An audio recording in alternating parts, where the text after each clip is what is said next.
Welcome to another edition of Focus on Lakeville. I'm Jeff Leaders. For close to 40 years, the Chart House has been one of the premier restaurants for fine dining in the area. When you ask people about the Chart House, they usually have a story or two to tell about a wedding or reception they've attended here. But now one of Lakeville's oldest restaurants is changing the way they serve their customers. More on that later. With change on the horizon, we set the sails for today's history moment in which we take a look back at the Chart House. Well, there was two buildings actually. The first building was built in 1961 or 62, called the Contiki. And they had a private club, and it was very, very attractive, probably more updated for that time of the year. As far as a new club coming into the area, just like Frank and I came in here, or I came in here first and Frank followed me. And it was doing very successfully, and it burned to the ground about 2 or 3 years later. And they pushed it off the side and rebuilt another building in 1964, 65, I believe it was. And then after about a year, it didn't succeed as good as the first one did, and they shut her down. So it sat empty from approximately 65 to 68 when myself and 5 other gentlemen bought the restaurant. We had to refurnish the whole building. We had to paint. We brought our relatives in to paint the building because we didn't have enough. We were short of money. We paid a good price for this operation, but it still took a lot of work. And 3 of us started it, a guy by the name of Richard Almond, who was my cousin, and a gentleman by the name of Howie Barr.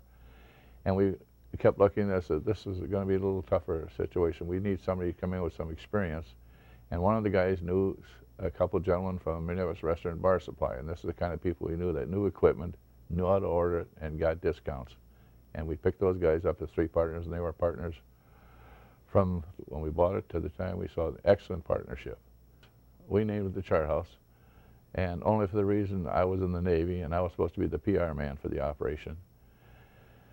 And so that worked out very well. We opened October 7th, 1968, and when we opened, we had 400 members, and we were going to make it a membership club. And the first 2 years, we had a bottle club, which means we had lockers back by the fireplace back there, and they bring their own liquor bottles in, and then we give them a locker number, and then they come in for dinner, and we'd bring their liquor out. It was just a big headache, to be honest with you. But after about 2 years, we were able to, a good friend of ours, who was our lawyer at the time, Judge Kalina, he's now a judge, a retired judge, and he was able to find a liquor license for us. We took the old liquor license out of Shakopee, the Mill Pond Club, and brought that over here, and we were able to serve liquor at that point 2 years later, but it was a headache up to that point.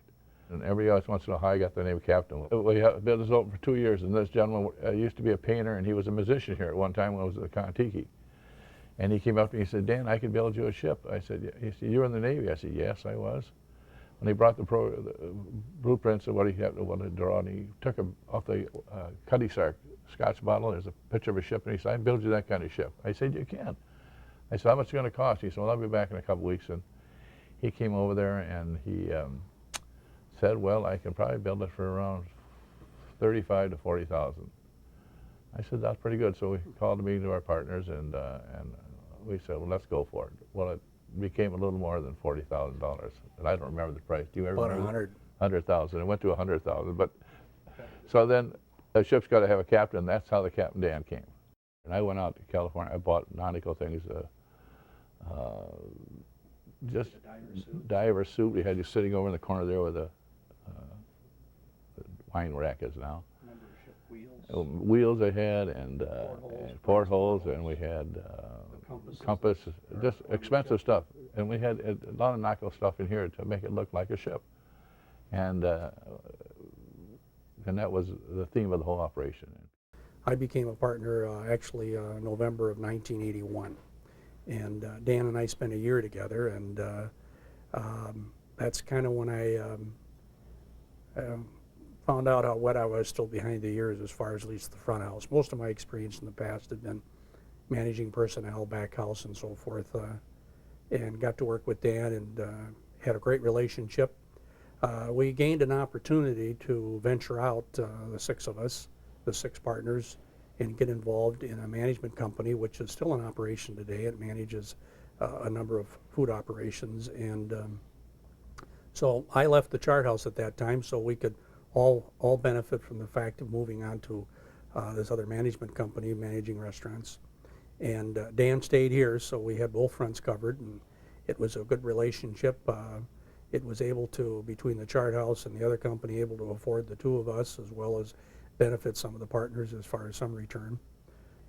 We continued on that road, went from probably about a $1.2 million group to about I would guess about a $12 million group as far as in the restaurant business. And it was a fun time. It was a challenging time. We had partners that were probably anywhere from 15 to 20 years older than myself being the youngest, so we had a lot of input, a lot of energy, a lot of good ideas. Everybody brought something to the table. One of the partners was in the insurance business. The other couple of them were in the equipment business.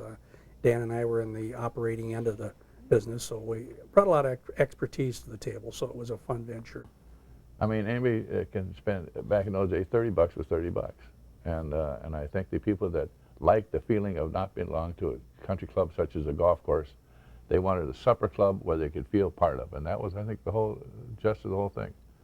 And the only reason we went into the private club because we didn't have a liquor license, and there was a place called the Holiday House out in St. Peter, and they were very successful. He had 8,000 members, and we started out with 400, but we built our membership but that's where we got the idea for the private club. We think the private club would be the thing to put in here. Every year we always did a big Thanksgiving, a big Mother's Day, a big Easter, big Father's Day, and we always do a buffet arrangement and so forth. Well, we had no problems filling and seating 1,200 people, and that's the way it was, 1,200 people.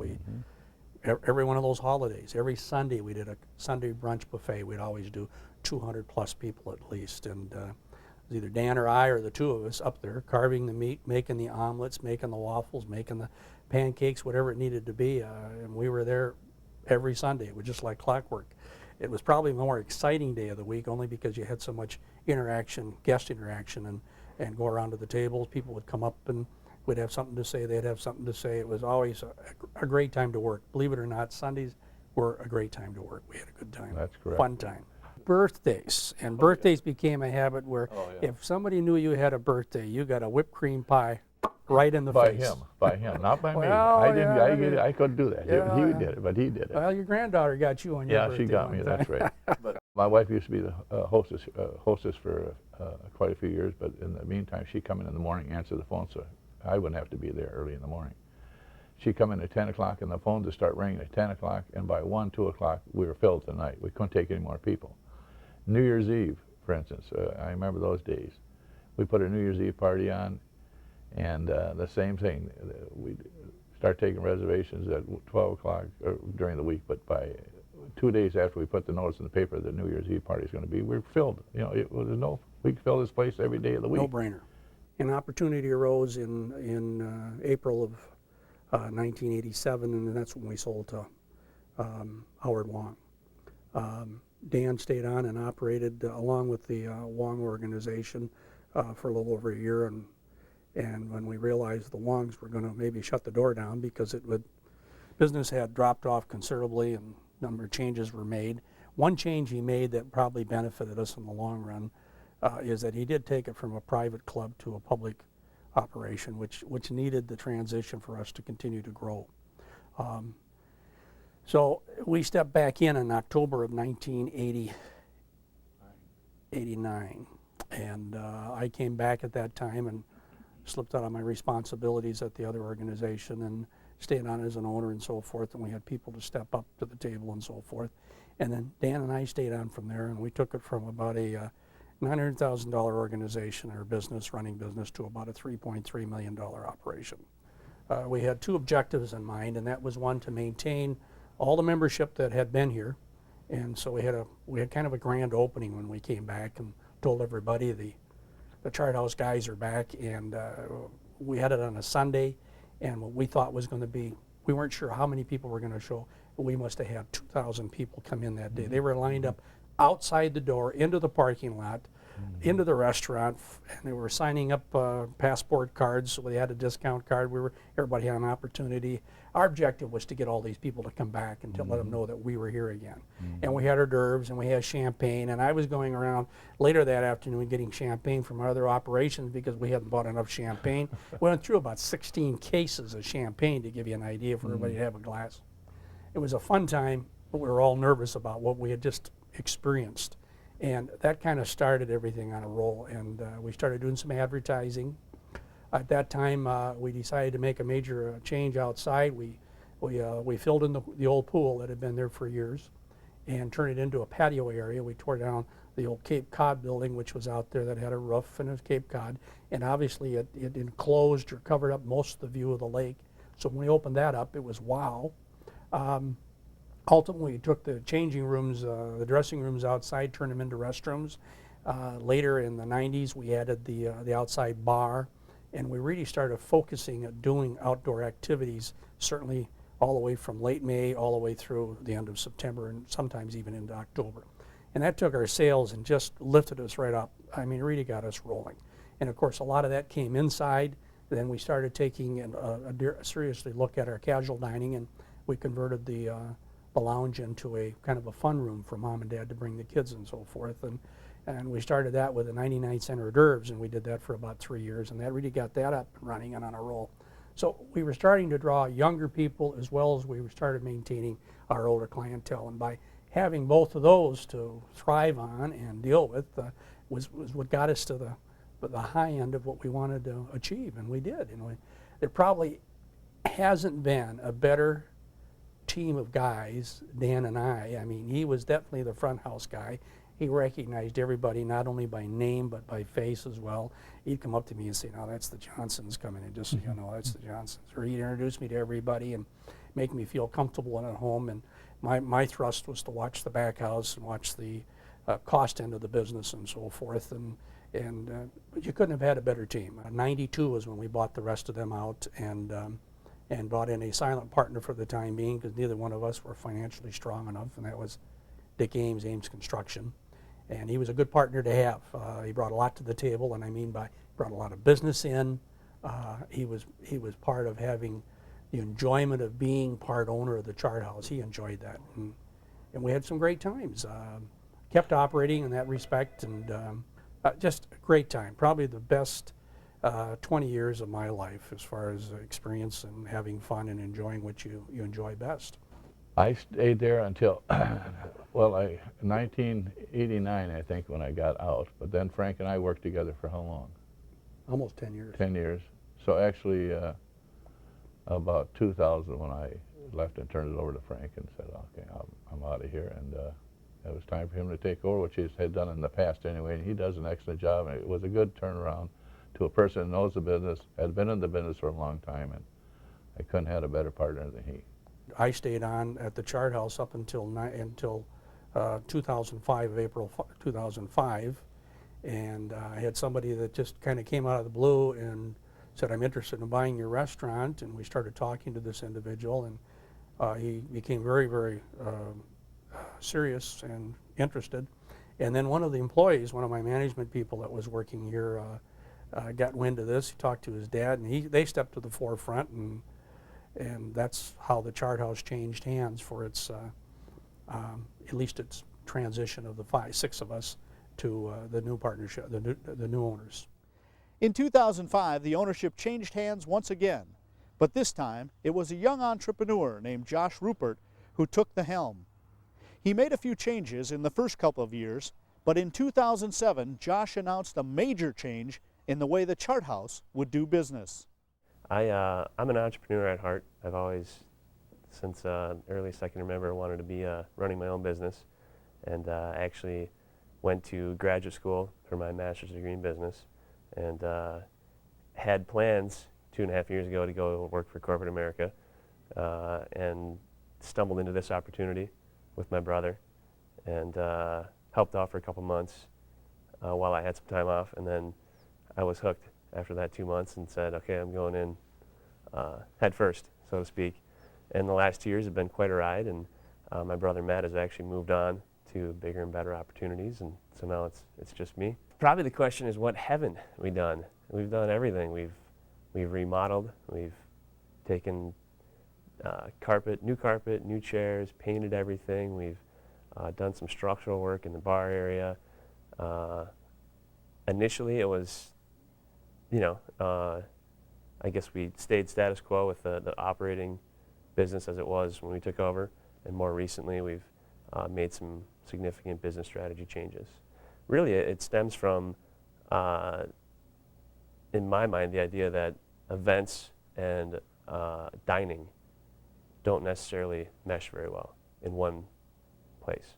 So it's funny because every time for the last 2 years I bring up the Chart House to somebody I don't know that well, or somebody I happen to meet at the gas station or the grocery store, they say, "Oh yeah, I got married there in 1982, or I went to a wedding there for my brother back in '89 or whatever." More often than not, that's the story. So people know this place is an event place. So for me, it was offering this as an event place for more people, because I turned down a lot of events.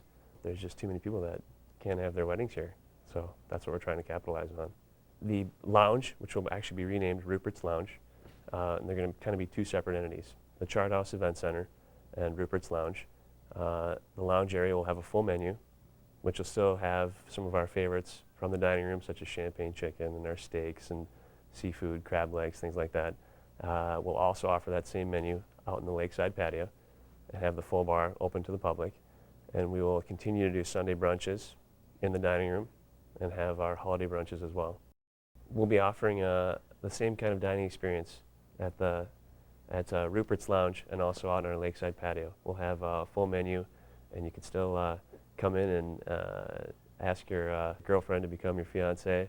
I get that a lot, and still enjoy some great experiences here at the new Rupert's Lounge and the new Chart House Event Center. And you can continue to come in for our Sunday brunches in the dining room. And also for that person who's looking for their special event here, they can now have access to a much broader variety of amenities here at the Chart House Event Center. What lies ahead for the Chart House is anybody's guess. But whether it is stormy seas or calm waters, one thing is certain. The Chart House is filled with a rich history that has touched the lives of all who have entered here, and it has provided a meeting location for this and surrounding communities for close to 40 years. This rich history will live on in all that have and will come on board.